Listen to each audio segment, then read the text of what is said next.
2 drops of hydrogen peroxide, and every weed in your yard just gives up and disappears by morning. If you watch lawn and garden videos, you have seen this one. Somebody dribbles peroxide from a brown bottle onto a dandelion. It foams up like a science experiment, and the caption promises your weed problem is over. I have had folks email me asking if they should go buy a whole case of the stuff. So I did what I always do. I grabbed a bottle, walked out to the weediest corner of my backyard, and I actually tried it. What I found surprised me. By the end of this video, you will know exactly what that brown bottle can do for your lawn, what it can never do no matter what the internet says, and the simple routine that makes stubborn weeds actually disappear. Let's start with why this trick took off in the first place, because there is a reason these clips do so well. When you pour hydrogen peroxide onto a green leaf, it foams and bubbles almost instantly. On camera, that fizzing white foam looks like something is really working, like the weed is being dissolved right in front of you. Pair that with a close-up of a wilted dandelion the next morning, and you have a video that practically sells itself on a gardening page. The problem is that the fizz and the wilted weed are 2 different stories that got stitched together. That bubbling reaction is real, and I will explain exactly what causes it in a second. But a dandelion drooping the next day usually has more to do with the plant being cut, crushed, or already stressed than with 2 little drops of peroxide. The camera shows you the exciting part and quietly skips the boring truth. And that is really how most of these overnight garden miracles work. A real reaction gets dressed up as a miracle cure. So what is actually in that bottle? The hydrogen peroxide sitting in your medicine cabinet is a 3% solution, which means it is about 97% plain water. The peroxide part is just water with 1 extra oxygen atom bolted on. And that extra oxygen is the whole story. It wants to break away. The second that liquid touches a cut leaf, soil, or even your skin, it starts splitting apart into 2 things you already know well: regular water and oxygen gas. That oxygen escaping is the fizz you see. Those bubbles are not the weed melting. They are just oxygen leaving the liquid. Now, oxygen breaking loose like that is a mild oxidizer, which is a fancy way of saying it can scorch and damage soft plant tissue if it hits it directly and strongly enough. That part is true, and it matters for what comes later. But remember the concentration: 3%, mostly water, breaking down into more water and a puff of oxygen within minutes. Once you picture what is really in that brown bottle, a lot of the magic starts to make sense, and so do the limits. It's simpler than you think, and understanding it is what saves you from wasting money. Here is where the trick starts to fall apart. When that oxidizing action touches a weed leaf directly, at a strong enough concentration, it can indeed burn the surface of that leaf. You might see the tips brown and curl. On a tiny, tender seedling poking out of a sidewalk crack, a strong dose can genuinely fry it. But look closely at what just happened. It burned the leaf. It touched, it reacted, it broke down into water, and it was done. All in the top layer of the plant it landed on. It never traveled down into the roots. And more importantly, that brown bottle cannot tell the difference between a weed and your grass. Oxygen does not read plant labels. If you sprinkle peroxide strong enough to scorch a weed across your lawn, it will scorch every blade of your good grass right along with it. This is the single biggest reason the overnight lawn miracle does not hold up. Real weed control has to be selective. It has to hit the weed and spare the turf you actually want.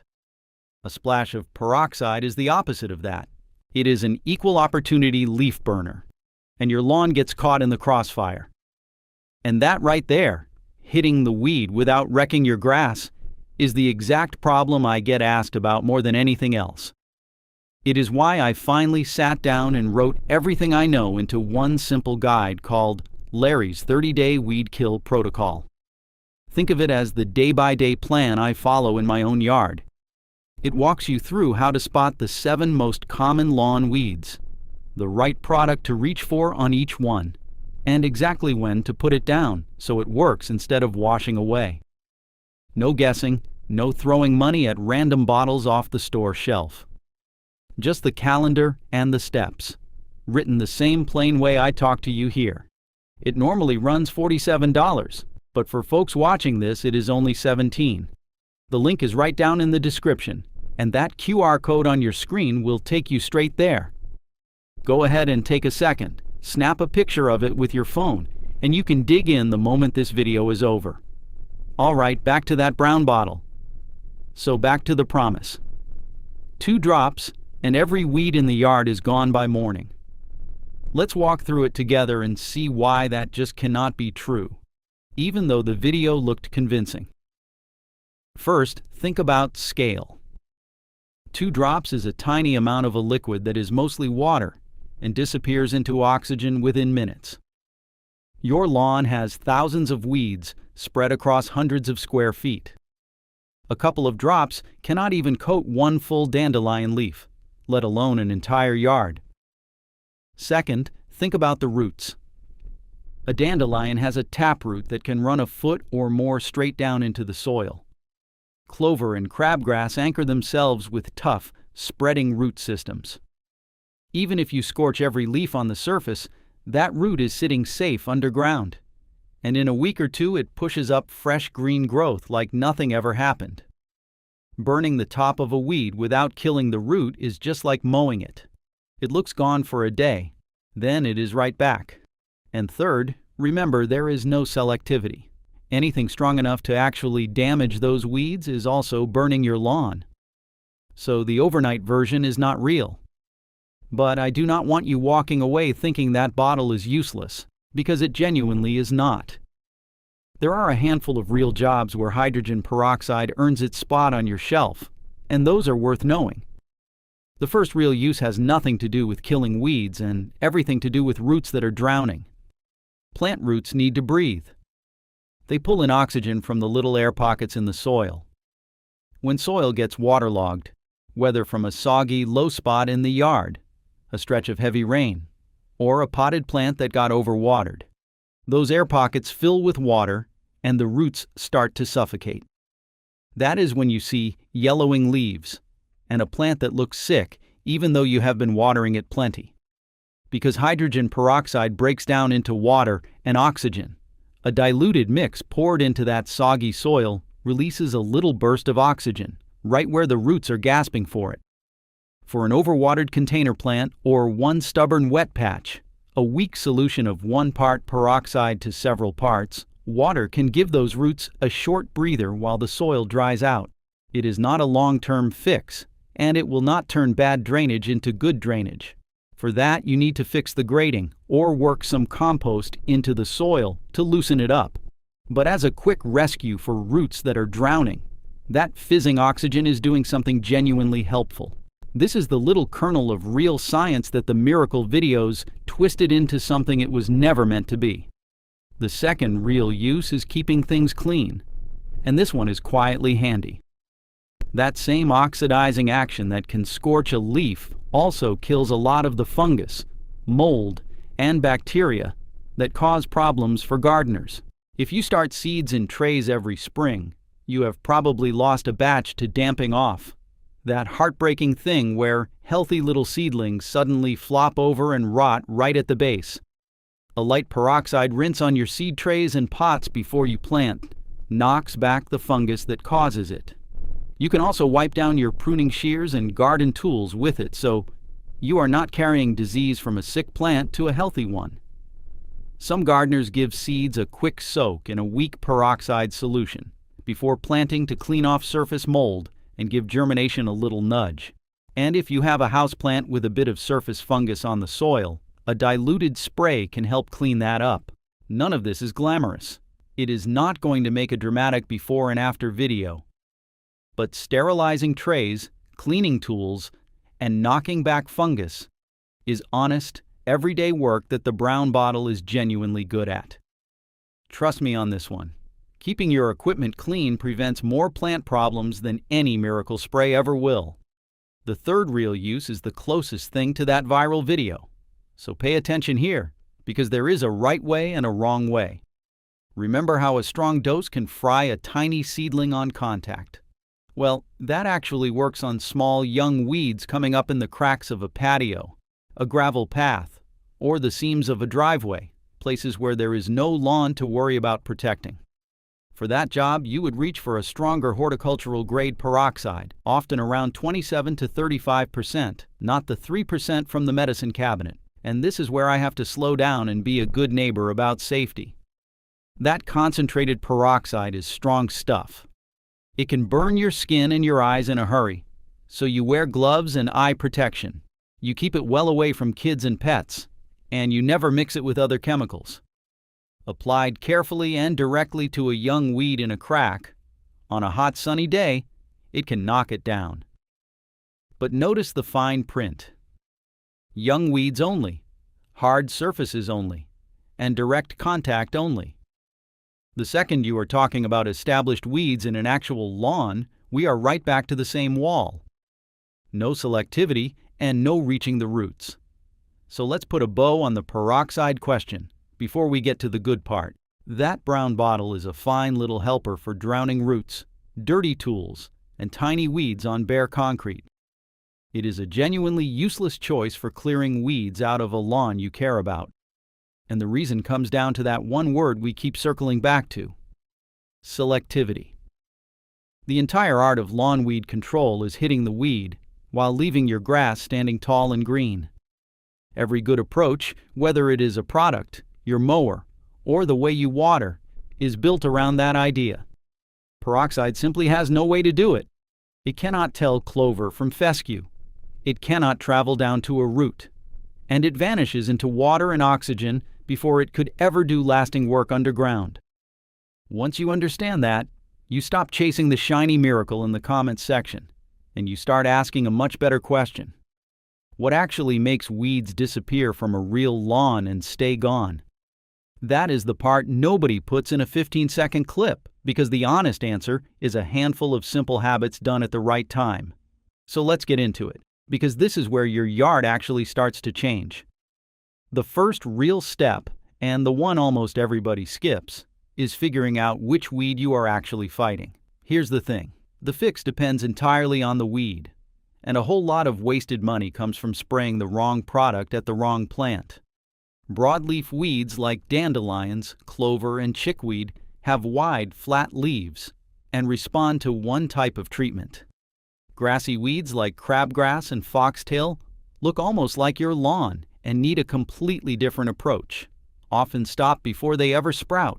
And then there are the tough sedges, like nutsedge, that shrug off the products that work on everything else and need their own special handling. So before you buy a single bottle, kneel down and really look. Is the leaf wide or is it grassy? Does it grow low in a mat like clover or shoot up tall like foxtail? Does it have a single deep taproot like a dandelion or spread sideways with runners? Snap a photo on your phone if you are not sure. This one habit, correctly naming the weed first, is the difference between solving the problem in one season and fighting the same green invaders every single year. The 7 most common lawn weeds cover the vast majority of what you will ever deal with. And once you can spot them on site, the rest of this gets easy. Identify first, then treat. That order matters more than any product you will ever buy. The second step is the closest thing to a real overnight miracle that exists in lawn care, even though it happens over a season instead of a single night. A thick, healthy lawn is the best weed killer money can buy, and most of it is free. Think about it this way. Weeds are opportunists. They move into empty seats. Every bare patch, every thin, struggling spot, every place where sunlight reaches bare soil, is an open invitation for a weed seed to sprout. When your grass is thick and dense, there is no room and no sunlight down at the soil line for those seeds, and they simply never get started. So a huge part of winning the weed battle is not attacking weeds at all. It is growing grass so thick that weeds cannot get a foothold. That means mowing at the right height, and for most lawns that means keeping it on the taller side, around 3 inches, so the grass shades the soil and starves out weed seeds. It means never scalping your lawn down to the dirt, which is basically rolling out a welcome mat for crabgrass. And it means overseeding thin areas in the fall, so bare spots fill in with grass before weeds can claim them. Feed the grass, mow it tall, and fill the gaps, and you will watch your weed pressure fall year after year without spraying a thing. This is the boring secret the miracle videos will never show you, because you cannot film it in 15 seconds. The third step is all about timing, and it is the one that separates people who beat weeds from people who chase them forever. The trick is to stop weeds before they ever sprout, using what is called a pre-emergent. A pre-emergent does not kill weeds you can already see. Instead, you put it down on the soil, and it creates a barrier that stops weed seeds from successfully germinating in the first place. For summer weeds like crabgrass, the window is in early spring, when soil temperatures are just starting to warm up, right around the time the forsythia bushes bloom, which is a handy natural signal a lot of old-timers swear by. Miss that window by a couple of weeks, and the crabgrass is already up, and now the pre-emergent cannot help you. For winter weeds, there is a second window in the early fall. This is exactly why so many folks feel like they can never get ahead of their weeds. They wait until they see a lawn full of crabgrass in July, and then they start spraying, which is months too late. The weeds already won that round. Getting the timing right, putting that barrier down before the soil warms, is how you cut your weed problem down before it ever starts. It takes one well-timed application in spring and one in fall to change everything about how your lawn looks in July. The fourth step is for the weeds that slip through anyway, because some always do, and this is where you finally do treat what you can see. This is called a post-emergent, and the key is matching the right product to the weed you already identified back in step 1. For broadleaf weeds like dandelions and clover scattered through the lawn, a selective broadleaf herbicide is the tool. And this is the important part. A selective product is designed to kill the weed while leaving your grass unharmed, which is the exact thing peroxide could never do. That is the whole reason these products exist. For the best results, you spot treat. Instead of soaking the entire yard, you target the individual weeds or the patches where they cluster, which uses less product, saves you money, and keeps the rest of your lawn happy.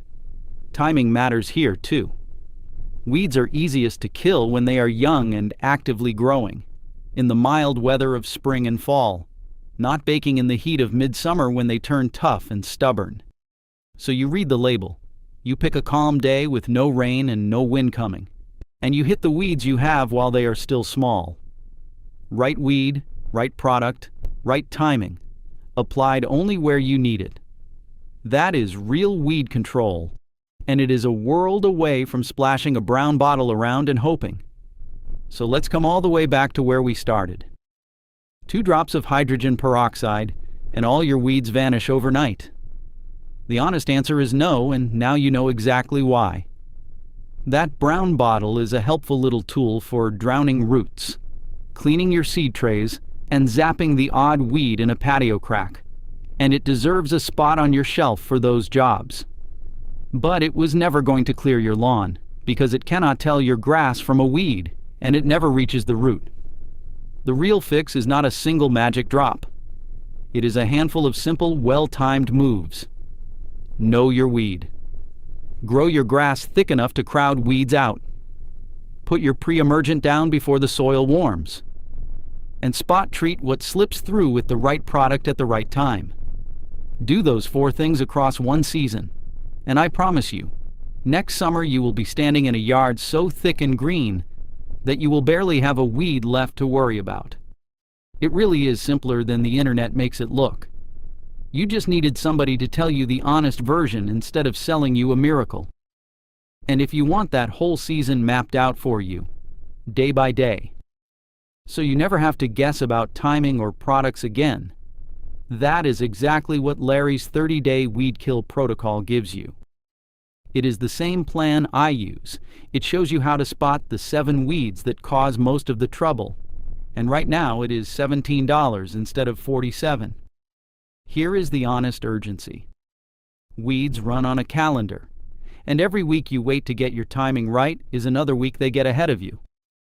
Grab it from the link in the description, or scan the QR code on your screen, and get your lawn on the right schedule this season. Now go take a good look at that weedy corner of your yard, and I will see you in the next one.